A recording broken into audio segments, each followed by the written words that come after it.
aqui dentro de casa, estamos todos dentro de casa. E o ID? E a grande comissão? E o mandato de evangelizar até os confins da terra? Como é que fica? Olá, eu sou o Victor Fontana, esse aqui é o meu canal, ele pode ser um pouco seu também.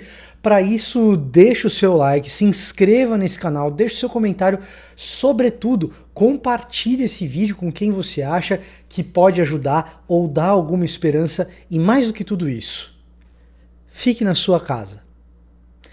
E hoje eu gostaria de falar sobre uma das coisas, uma das dúvidas que apareceu algumas vezes nas últimas lives que eu fiz aqui nesse canal. Como é que fica a grande comissão? Como é que fica o mandamento de Jesus em Mateus 28, 19 e 20? Sendo que as pessoas vão ter que ficar confinadas nas suas casas, algumas já estão sem contato social, como é que fica a grande comissão? E diante de tudo isso, como que a gente pode ser cristão obedecendo a Jesus? Eu acho que essa é talvez a grande questão. Como a gente serve o mundo e a igreja na situação que a gente está. Muito bem, vamos lá. Primeiro vamos voltar para o texto. Né? O que diz o texto? Toda autoridade me foi dada sobre o céu e sobre a terra. Jesus começa dizendo isso aos discípulos. Então a primeira coisa que você tem que ter em mente é que se existe grande comissão é porque toda a autoridade pertence a Jesus. Não importa o tamanho da crise, não importa a tribulação que a gente atravesse, o vale da sombra da morte que se coloque diante de nós, Cristo não deixa de ser rei por causa disso. Ele continua reinando, o seu reinado escatológico será consumado, mas hoje ele já é rei sobre todo o cosmos, sobre todo o universo. É ele que estava com o Pai em toda a criação, quando o Pai, por meio da sua voz, da sua palavra, chamou à existência as coisas que nem existiam. Este é o primeiro ponto. O segundo ponto é que o texto continua dizendo, portanto, vão e façam discípulos de todas as nações, batizando-os em nome do Pai, do Filho e do Espírito Santo e ensinando-os a obedecer tudo aquilo quanto eu vos ordenei. E aí você não tem obrigação de conhecer o idioma grego, você não tem obrigação de entender gramaticalmente o que está acontecendo ali no idioma original no qual Mateus escreveu o seu evangelho, mas eu posso te ajudar dizendo para você o que está acontecendo ali. Quando a gente analisa essa passagem, e eu já fiz isso anteriormente nesse canal, mas não custa fazer uma boa recapitulação, a grande comissão tem um imperativo. E esse imperativo não é o ide ou vão, portanto ide e fazei discípulos, ou portanto vão e façam discípulos. No grego, o ide ou o vão aí estão no particípio. O verbo que está no imperativo é o façam discípulos, fazei discípulos. E é o verbo principal de toda essa construção gramatical do final do Evangelho de Mateus. A centralidade dessa frase é o fazer discípulos.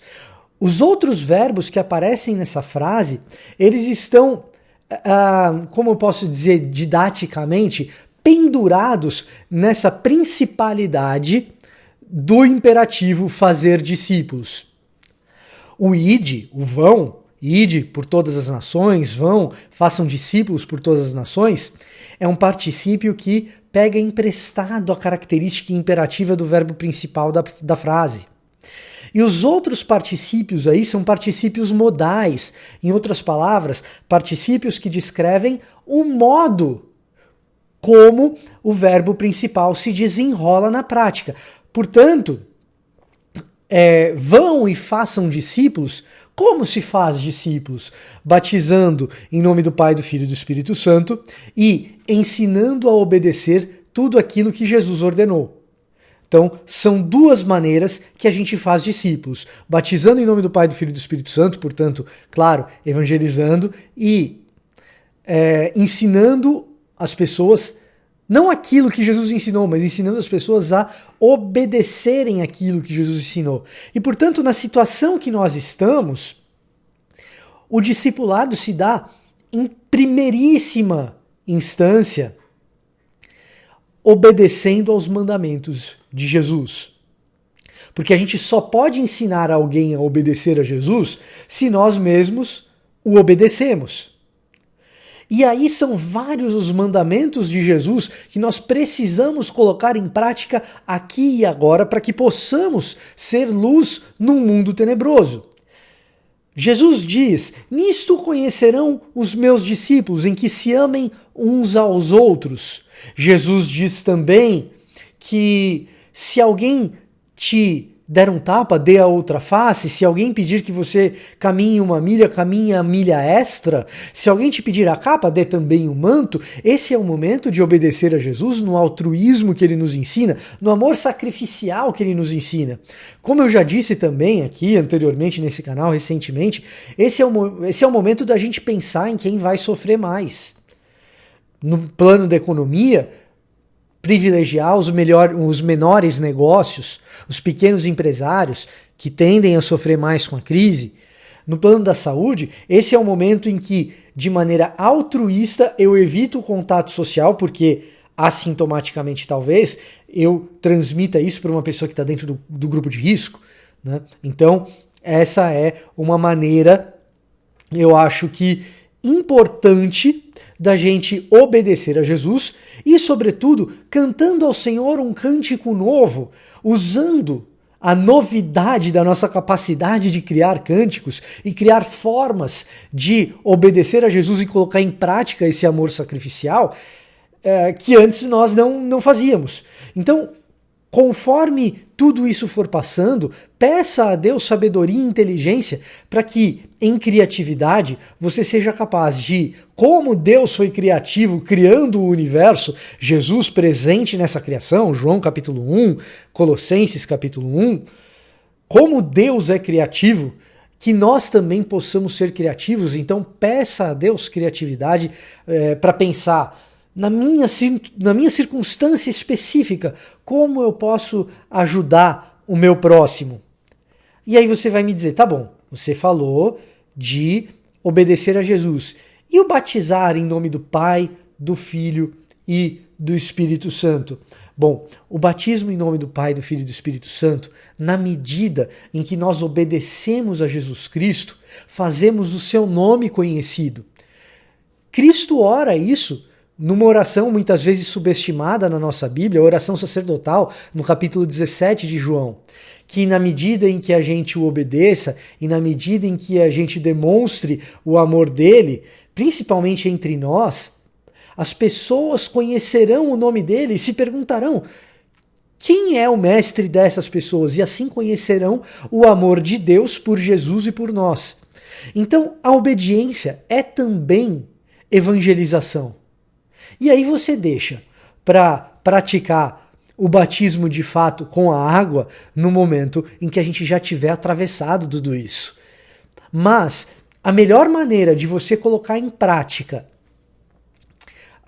o mandato evangelístico ou a grande comissão é colocando em prática a obediência a Cristo Jesus. É trazendo Jesus para o lugar, é trazendo Jesus para o lugar onde você vive. É fazendo com que ele seja sentido presente, que as pessoas sintam que ele está ali.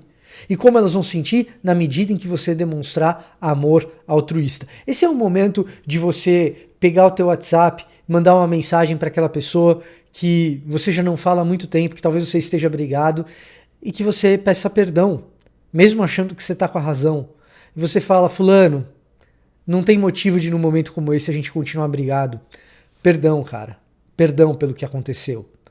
Eu quero o teu bem. Eu quero que você saiba que eu te amo e tenho orado por você. Esse é o momento de você falar com as pessoas da sua família que talvez estejam apreensivas e dizer a elas: tome todo cuidado, mas existe um motivo para esperança. Eu tenho esperança em Cristo Jesus, vamos atravessar isso. Essas portas de entrada serão portas de entrada para o Evangelho. E, sobretudo, diga a elas que você está orando por elas. Se você tem vergonha de dizer isso, vou te dar a estratégia aqui. Você diz para elas assim: olha, eu sei que você não acredita igual a mim, Eu não sei o quanto você acredita em oração, mas eu quero que você saiba que eu tenho orado por você. Essa é a maneira como eu acredito nas questões espirituais, eu acredito no Espírito Santo de Deus e em Jesus, e eu acredito que em Jesus podemos recorrer à autoridade do Pai. Então eu tenho feito isso por você. Se você pensa e crê de maneira diferente, tudo bem, mas eu quero que você saiba que pelo meu carinho a você, pelo meu amor a você, eu já tenho colocado você nas minhas orações, você, a sua família, as pessoas que estão ao teu redor, para que a gente possa atravessar esse momento com carinho, com amor, com paz, com harmonia. É assim que a grande comissão vai tomando corpo.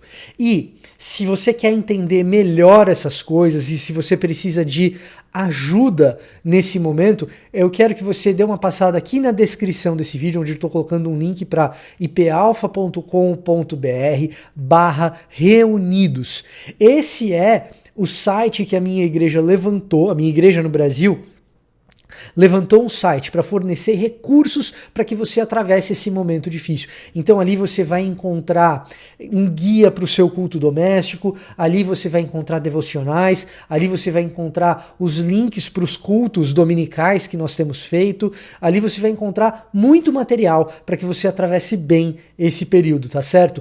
A minha oração por você é que no meio de tudo isso você seja um propagador e um criador de esperança, porque os momentos difíceis e as grandes tribulações não são para o cristão motivo de desespero, mas são para o cristão um chamado a serem criadores de esperança no lugar onde eles estão, tá certo? Se você gostou desse vídeo, deixa o seu like. Se você acha que isso pode ajudar alguém, por favor, compartilhe esse vídeo, fique na sua casa e eu vou ficando por aqui e até a próxima.